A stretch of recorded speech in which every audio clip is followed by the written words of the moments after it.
So following on from a previous video presentation where I used the cavity master in order to drill access points in a chipboard floor, we're going to take it one stage further. It's thanks to Greenbrook Electrical for sending me both the cavity master, a set of mega rods, and today's star, the Ferret Wi-Fi. The floor under us has easy joists in it. I'm going to attempt the full length of this property to weave in and out of those joists in order to get from behind me here a Cat6 cable to the front of the building. Let's start that process. So let's put the Ferret Wi-Fi to work. So I'm going to come from the front of the house all the way to the back. I have got a plan B. Plan B being the fact that I can take down some downlighters in the kitchen in order to fish it back the other way. But let's try it from this one going forwards. We'll be able to see using the Ferret Wi-Fi actually all of these easy joists under the floor that I've got to try and navigate through.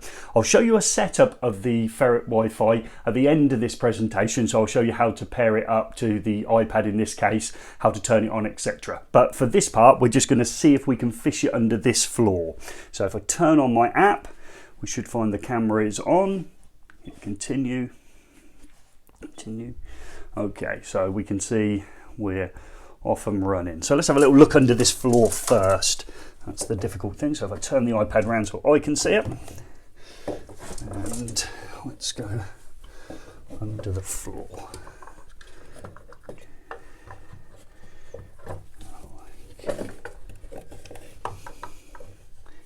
Right, okay, so there we go. So let's turn it slightly. We've got to now start working this round.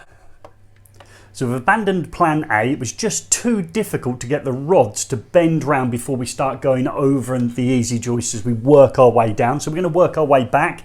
I've taken the nearest downlighter in the kitchen to the hole out. There is a downlight this side, and of course I'm going to have to fish back to that at some point. Torch is on the Ferret Wi-Fi, and I've got the springy end to hopefully allow it to go over those easy joists. So as I put it in here, hopefully you can see those joists. So in I go. Hopefully you've got a nice view of what I've got to try and accomplish as I go down this corridor.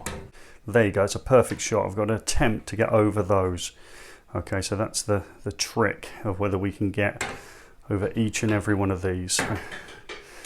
As I'm flicking it about, we go one again.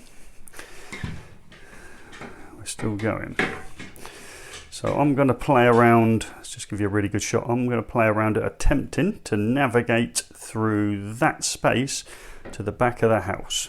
So you've just seen the footage of me weaving my way through the easy joists. The actual Ferret Wi-Fi was just sitting the other side of this wall. I've just hoiked it out, so I've actually now got it. It comes all the way down, effectively the landing area from the downlighter that we took out, and we just swung it round into here.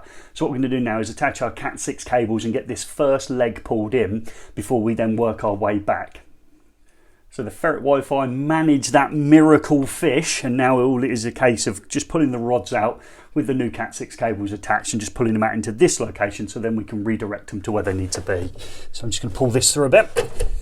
So just going to feed the cables in now, and hopefully they'll be popping out the other end in a minute. So the moment of truth, it's that final pull out. I believe the cables are just in sight, just the other side of the wall. I want to reveal those 3 Cat6 cables that I've pulled in. Just a word of warning before I do so, I was so paranoid that if they pulled off after such a miracle that the Ferret Wi-Fi did to be able to come all the way through those joists, I have taped onto the device that also clamps onto the cable. So just bear that one in mind when it comes out, but I think they're there.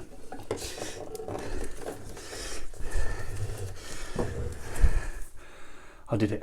So let's have a look at the entire journey that these Cat6 cables have taken, from downstairs in the kitchen with the downlights down where the router's situated, all the way upstairs to its final position. So this is the first position that I fished to, and I went all the way along the corridor. So that was down to the far end bedroom. I then went and fished from this lighting point to here, and then across this corner. I'll show you that when I get upstairs, and then down the box section all the way to where the router is situated, and that cable will be connected in there in another video. So this area here is directly above where the router is situated. That was one of the holes that we drilled in the floor in a previous video. There'll be an access point there. If I just step back, this floor is directly above where the 2 down lights were dropped down, and then from this one here we fished all the way along the floor, kicked it round, and we now have 3 Cat6 cables ready to be located for access points as well. So if we come back and see where they all go to, from that hole here, they were fished under the floor to here, where we've got all our cables ready to be connected, and that'll be in a different video. And I did say at the start of the presentation that I would look at the Ferret Wi-Fi in a little bit more detail, so let's go and take it down to the table and have a look at that next. I think I can honestly say I wouldn't have been able to fish along that route if it wasn't for the Ferret Wi-Fi. So let's just have a quick look at it. It's an absolute doddle to set up, and that's coming from me. Joe's not here to reiterate how easy it must be if Gaz managed to set it up. You download the Ferret Wi-Fi app and then you're off and running. So here we have the Ferret itself. You unscrew the back plate. This accesses the point of which you can charge your device, as well as has a switch, that little rotating switch. So we turn it a couple of seconds later, it comes on. You simply then go into your settings, you go into your Wi-Fi, and then you look for it to appear in there. So we're looking now for it, so it's there, so pick it. Okay, and then we come back out of that, and then we can go into the app itself. So if I hold it, maybe we can see the screen. So there we go. So you can now see that I'm looking at my own iPad. So bring my hand in, so you can see that. Yeah, so there we go.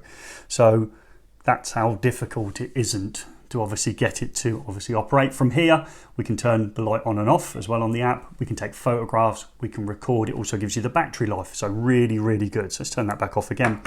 Comes with a few attachments. So we've got a flexible attachment. These are screwed. One side will be the rod and one side will be an attachment. You might want to put a hook onto it. And then you've got a sort of a rigid, flexible one as well. So you've got those attachments that come with it. I absolutely love the pouch it comes in. That's really appealing to me. I like that. I love the colour as well. So we like products here at eFIXX that save electricians time. And today, the Ferret Wi-Fi saved me a ton of grief in order to fish the miracle fish, as I kept saying in the video presentation, from one end of my house to the other end to get my Cat6 cables in. So therefore, eFIXX believes this saves electricians time.